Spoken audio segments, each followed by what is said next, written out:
ಅದನ್ನ ಎಲ್ಲ ನಾವು ಚರ್ಚೆ ಮಾಡಿ ಈ ಪ್ಯಾರಲಲ್ ಲೈಸೆನ್ಸಿಂಗ್ನ ರದ್ದುಪಡಿಸಬೇಕು. ಸಾರ್ವಜನಿಕ ಉದ್ದಿಮೆ ಏನಿದೆ ಸಾರ್ವಜನಿಕರಿಗಾಗಿ ನಿರ್ಮಿತವಾಗಿರೋದ್ರಿಂದ ಸಾರ್ವಜನಿಕರ ಒಂದು ನೇರ ಸಂಪರ್ಕ ಕಡಿತಗೊಳ್ಳಬಾರದು. ಇದು ನಿರಂತರವಾಗಿ ನಡಿಬೇಕು. ಸಾರ್ವಜನಿಕರಿಗೆ ನಾವು ಸದಾ ಸಿಗಬೇಕು.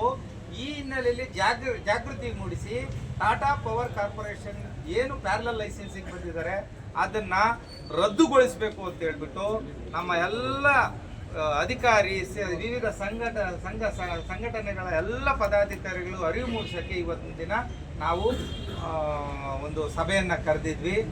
ನಾವು 23ನೇ ತಾರೀಕು ಹಿಯರಿಂಗ್ ಇರೋದ್ರಿಂದ ಎಲ್ಲ ಸಾರ್ವಜನಿಕರು ಏನಿದ್ದಾರೆ, ಕಮರ್ಷಿಯಲ್ಲು, ಇಂಡಸ್ಟ್ರಿಯಲ್ಲು, ಕೃಷಿಕರು, ರೈತಪರ ಸಂಘಟನೆಗಳೇನಿದೆ, ಕನ್ನಡ ಚಳುವಳಿ ಸಂಘಟನೆಗಳಿದೆ, ಇವ್ರಿಗೆಲ್ಲ ಈಗಾಗಲೇ ಅರಿವನ್ನು ಮೂಡಿಸಿದ್ದೇವೆ.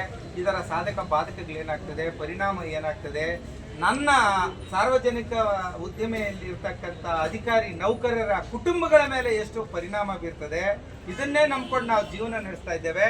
ಮುಂದಿನ ದಿನಗಳಲ್ಲಿ ನಾವು ಬೇರೆ ಎಲ್ಲಿ ಹೋಗೋಕ್ಕಾಗೋದಿಲ್ಲ, ನಮಗಿದೇ ಜೀವನ. ಸೊ ಈ ಹಿನ್ನೆಲೆಯಲ್ಲಿ ನಮ್ಮದು 23 ಅಪೀಲ್ ಏನಾಗ್ತದೆ ಅದರ ಮೇಲೆ ನಾವು ನಮ್ಮ ಸಂಸ್ಥೆಯಿಂದ ನಮ್ಮ ಸಂಘಟನೆಗಳು ಉಗ್ರ ಹೋರಾಟಕ್ಕೆ ರೆಡಿಯಾಗಿರ್ತೇವೆ. ಯಾವುದೇ ಕಾರಣಕ್ಕೂ ಟಾಟಾ ಪವರ್ ಕಾರ್ಪೊರೇಷನ್ ಪ್ಯಾರಲಲ್ ಲೈಸೆನ್ಸಿಂಗ್ನ ಕೊಡಬಾರದು ಅನ್ನೋದು ನಮ್ಮ ಹೋರಾಟ. ಧನ್ಯವಾದಗಳು.